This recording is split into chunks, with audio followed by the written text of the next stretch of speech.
Salom do'stlar, sizlar bilan doktor Oybek. Uzoq kutilgan obzorlarimizdan biri bu uy sharoitida tishlarni zararsiz, professional darajada oqartirish mumkinmi degan savolga bugun birgalikda javob izlaymiz. Buning uchun bizga kerak bo'ladi Amerikadan keltirilgan tish oqartiruvchi Whitening Blades. Tish oqartiruvchi qalamchalar yoki ruchkalar desak ham bo'ladi. Biz bu oqartiruvchi gelni Amerikadan keltirtirdik maxsus zakaz bilan. Xo'p, bu o'zini tarkibiga nimalarni oladi? Xo'p, korobkasini ustiga yozib qo'ygan 8 ta 12% lik tishlarni oqartiruvchi ruchkalar. Hozir ochib ko'ramiz.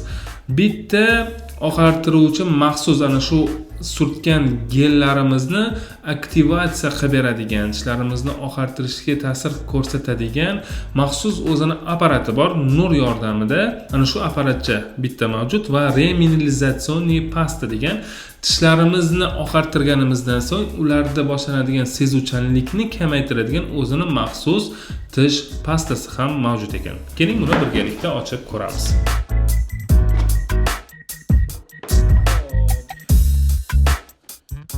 Birinchi navbatda ko'radigan bo'lsak, bu ana shunday ruchkalar ichida maxsus geli bo'lgan ruchkalar 12% lik tishlarni oqartiradigan geli tarkibidagi ruchkalarimiz mavjud. Uchlari yumshoq mayin shotka bilan ta'minlangan.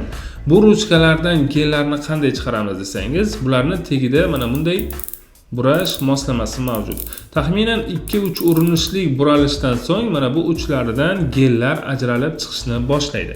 Ana shu gellarni tishlarimizni yaxshilab tozalab bo'lgandan so'ng, o'zimizni odatiy tish pastalarimizni tozalab bo'lib yuvib bo'lgandan so'ng, ularni ehtiyotkorlik bilan chiqazib, tishlarimizni oldgi yuzalariga surtib chiqamiz. Mana shunday ruchkalardan bu yerda 8 ta mavjud. Bu taxminan bizga 120 ta yoki 200 ga yaqin amaliyotga bemalol yetib beradi. Ya'niki yil davomida sizning tishlaringiz oppoq holatda ushlanishligini ta'minlaydi degani.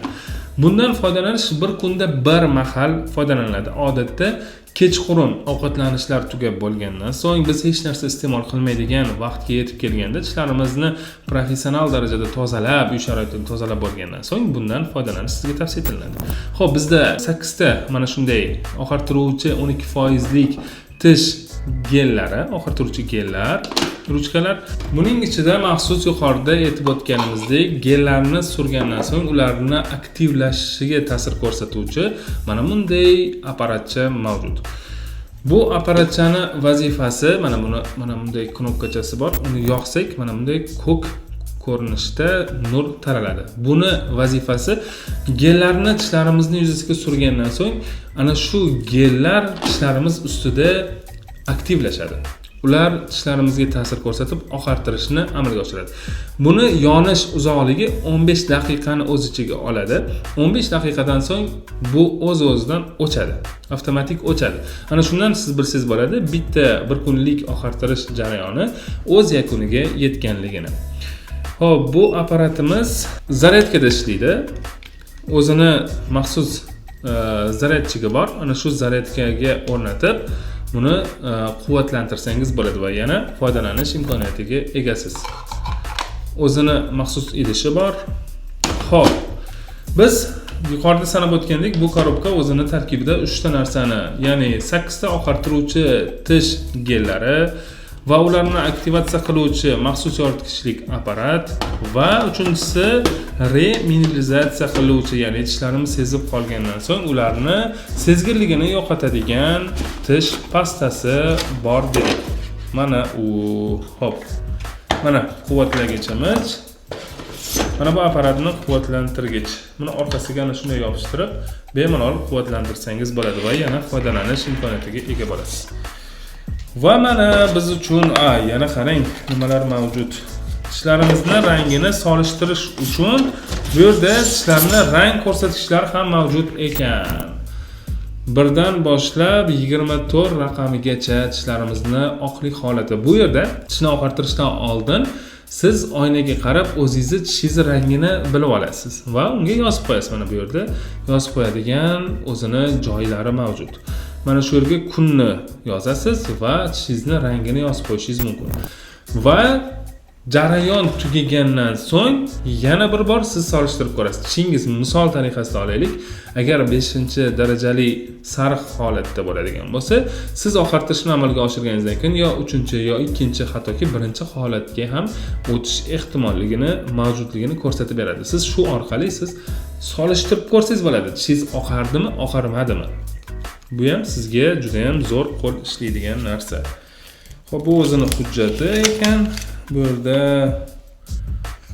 foydalanish ketma-ketligi sizga ko'rsatilgan. Bu videodan keyin siz bemalol foydalansangiz bo'ladi bundan.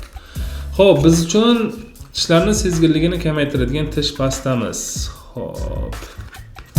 Buni biz ochib ko'ramiz.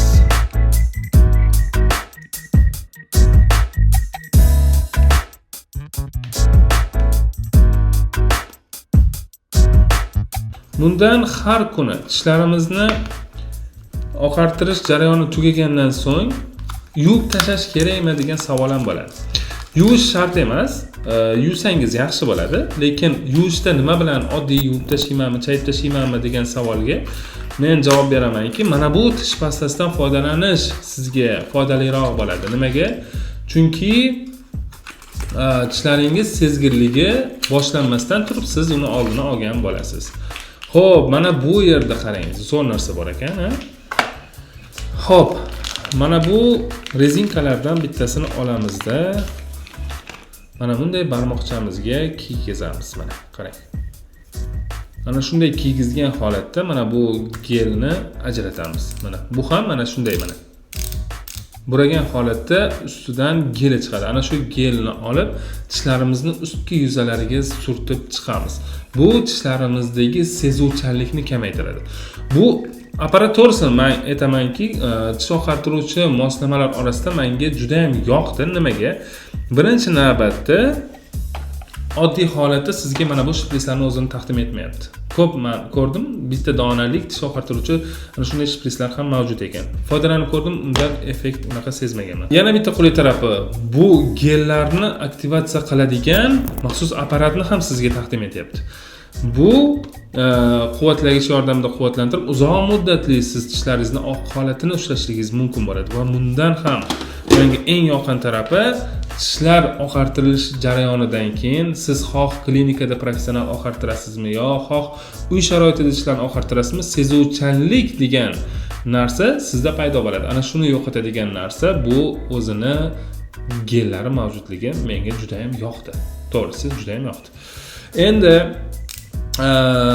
buni natijasini solishtirib ko'ramiz. Mana bu videomiz chiqqandan so'ng biz yana bir 6 oylardami 8 oylarda buni solishtirgan holatda sizga yana bir video taqdim etamiz. Bu videoda mana biz bu apparatni oldik, ishlatishni boshladik, foydalandik. Buni qay darajada effektivlik holatini birgalikda siz bilan yana ko'rish imkoniyati mavjud bo'ladi. Do'stlar, video sizga yoqqan bo'lsa, like tugmachasini bosing, kommentariy izohlarda o'z fikringizni yozib qoldiring va siz uchun qanday apparatlar yoki qanday tish oqartiruvchi gellarimi yoki tishga bog'liq bo'lgan qandaydir jihozlar, tish pastalari, shotkalari yoki nima sizni qiziqtirsa, izohlarda yozib qoldirishingiz mumkin. Biz buni e'tiborsiz qoldirmagan holatda hammasini o'qib chiqamiz va ular uchun maxsus ana shunday obzor holatdagi videolarni sizga taqdim etamiz. Xo'p, bu uy sharoitida tishlarni oqartiruvchi moslamadan kimlar foydalanishligi mumkin va kimlar foydalanishligi mumkin emas to'g'risida qisqacha to'xtalib o'tamiz. Foydalanish mumkin emas bo'lgan insonlar to'g'risida tishlari o'ta sezuvchan bo'lgan insonlarga foydalanish vaqtinchalik tavsiya etilmaydi. Agarda tishlardagi sezuvchanlik davolanib yo'qotilsa, bundan bemalol siz foydalanishingiz mumkin bo'ladi. yosh bolalarning qo'liga tushishligi tavsiya etilmaydi, chunki ularni tishlarini emal qavati kattalarnikiga nisbatan yuqoriroq bo'ladi. Boshqacha shaklda tuzilganligi uchun ularga bu zararli ta'sir qilishligi mumkin. Ham ular yutib yuborish xususiyati ham mavjud yosh bolalarda. Shuning uchun ularga tavsiya etilmaydi. Ehtiyot bo'lasiz, bolalarni qo'li tushmaydigan joyda saqlashlik sizga tavsiya etiladi. Bulardan foydalanayotgan vaqtda, mana shuni unutmasligimiz kerak, bulardan foydalanayotgan vaqtda rangli mahsulotlardan iste'molidan to'xtashimiz kerak bo'ladi. Ruschasiga belly dieta, ya'ni oq dieta qilishlik sizga tavsiya qilinadi. Belly dieta nimalardan? Rangli mahsulotlardan o'zingizni tiyib turasiz. Har qanday rangli mahsulot, u tabiiy bo'lsa-da, hattoki lavlagidan ham o'zingizni tiyib turishlik sizga tavsiya etiladi. Chunki ulardagi rang siz tishingizni oqartirayotganingizda tishlaringiz uchun zararli ta'sir ko'rsatishi mumkin. Qanday zararli? Ya'ni tishlarimizni rangini o'zgartirishligiga moyil bo'lib qoladi. Chunki bular emalni yuqalashtirmaydi, emalni ustidagi prizmalarni ochib qo'ymaydi. Prosta bular mana shu emalni ustki qavatini oqartirish, aktivatsiya bo'lyapti. Gelni surgan paytimizda. Ana shu vaqtda unga rangli mahsulot iste'mol qilsak, kofe, har xil rangli ichimliklar, rangli mahsulotlarni iste'mol qilib qo'ysak, tishlarimiz ustki qavatiga o'tirib, tishlarimiz eski holatdan ham yomonroq rang holatiga kelib qolishi mumkin. Shuning uchun bundan foydalanayotgan vaqtda va foydalanib bo'lgandan so'ng o'rtacha 1 oylik vaqtda rangli mahsulotlardan o'zingizni tiyib turishlik sizga tavsiya etiladi. Video manfaatli bo'lgan bo'lsa, salomat bo'ling, do'stlaringizga ulashing. Xayr, salomat bo'ling.